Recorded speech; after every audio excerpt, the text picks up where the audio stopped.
Hello everyone, let us start with the last topic of chapter number 1, units and measurement. Today we'll be talking about what is accuracy, precision and uncertainty. As we all know that physics is a science which is based on observation and experiments. So while doing observation or experiments, we need to know what is accuracy over here. So accuracy is how close a measured value is to the actual value of that quantity. Okay, so that defines the accuracy. Now you might be confused, then what is precision? So precision is that if you repeat that experiment multiple times, it should give you it should give you near identical values. That is what precision means. And even after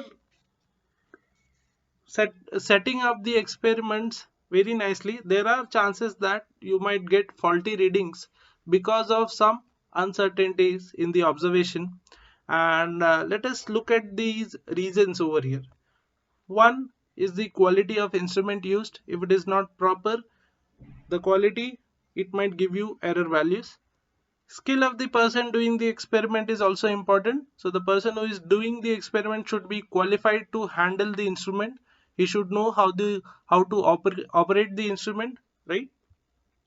Next, the method that is used for measurement should be correct.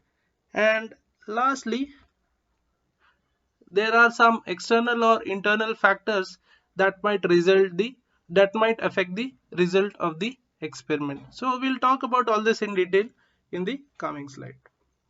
Let us go ahead. Now let us talk about the errors in the measurement. Now there are basically two types over here. One is systematic and another one is non-systematic. The basic difference is, if you can define why the error is present, it is categorized under systematic, and the other one is non-systematic, where it is difficult to find out the reason. Okay, so let us go through the definitions. So systematic errors are errors that are not determined by chance but are introduced by some or the other reason. The first reason might be that your instrument is faulty or there is some error in that. Let us say the calibration is not done properly. Okay, so nowadays we have this electronic instruments which needs calibration. अगर आपने calibration ही बराबर नहीं किया हुआ है, then it might not give you the correct value. Or in simple words, let us say if you have some indicator, let us take a simple example of weighing machine.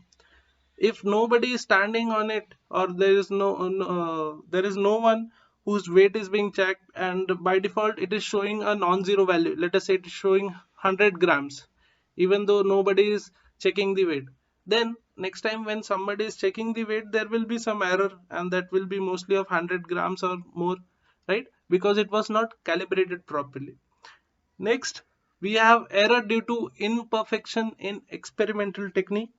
So let us say you are measuring the volume, and we have these beakers in the lab, okay, jars in the lab which have marking, okay, of this many ml and this many ml.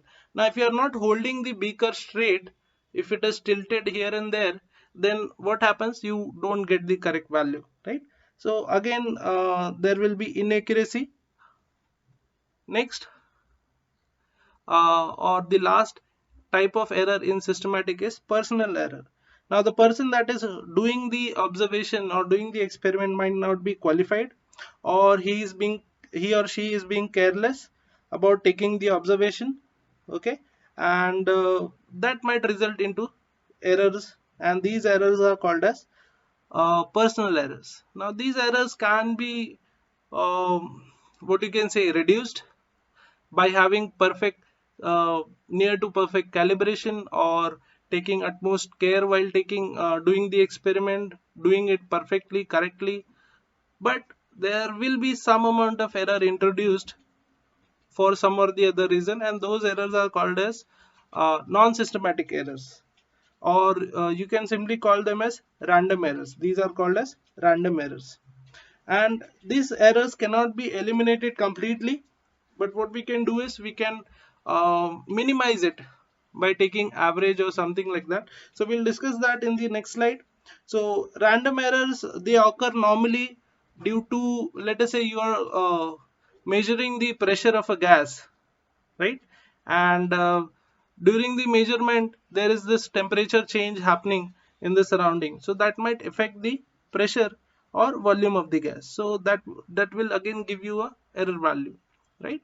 So these are the types of error we have. Now let us go ahead and check out how to find the errors and minimize it. So next topic is estimation of errors. So in estimation of errors, what we'll do is we'll consider some example. There are three parameters that we'll be using: absolute error, mean absolute error, and relative error. So let us go ahead and understand what are these things with an example. Okay, so let us say we are finding out radius of a sphere. We are finding out radius of a sphere, and the experiment is repeated continuously. So we got multiple values, let us say r1, r2, r3, r4 and r5. Okay, and in this case what we'll do is to find the approximate correct value, what we'll do is we'll take average of this, we'll take arithmetic average of this. Okay, so that arithmetic average can be nothing but written as r mean. And how you calculate mean, average कैसे निकालते हो सबको पता ही है, सारे numbers को add कर दो, r1 plus r2 plus r3 plus r4 plus r5 and you divided by 5. Okay, so you will get arithmetic mean over here, or you can also write in the form of summation. Summation is nothing but addition for all the values of ri, where I is varying from r1 to 5. So for r equal to 1 you will have r1, plus I equal to 2 you have r2, then r3, r4 and r5, and you divide it by how many number of samples you have. Over here we got 5 samples, so we'll divide it by 5. Okay, so in general, if you have n number of samples, we can write it as r equal to 1 to n ri divided by 1 by n. Okay, so this is the general formula. Now once you have this mean value, what we can do is you can calculate absolute error for a particular observation. Okay, so first observation that I got was r1. Okay, so to find out absolute error in r1, what I'll do is I'll take the difference of mean value that I have got with this r1. Okay, so this is supposed to be the most perfect value that I can have, and I am subtracting it with the what do you say, the reading that I got. Okay, and this will give me some value, so let us say that is denoted by delta r1. Okay, similarly I can find absolute error for r2, that will be r mean minus r2 delta r2. Likewise we can go till r5, and that will be formula, that will be given by this formula and denoted by delta r5.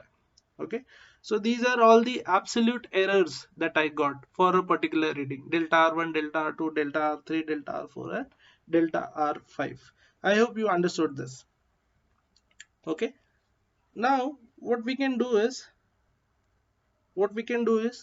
we can have to find this next parameter. What we can do is we just need to take mean of this absolute error to get mean absolute error. Okay, so like over here we did mean of all the readings, we will have mean of all the errors that I got, absolute errors that I got.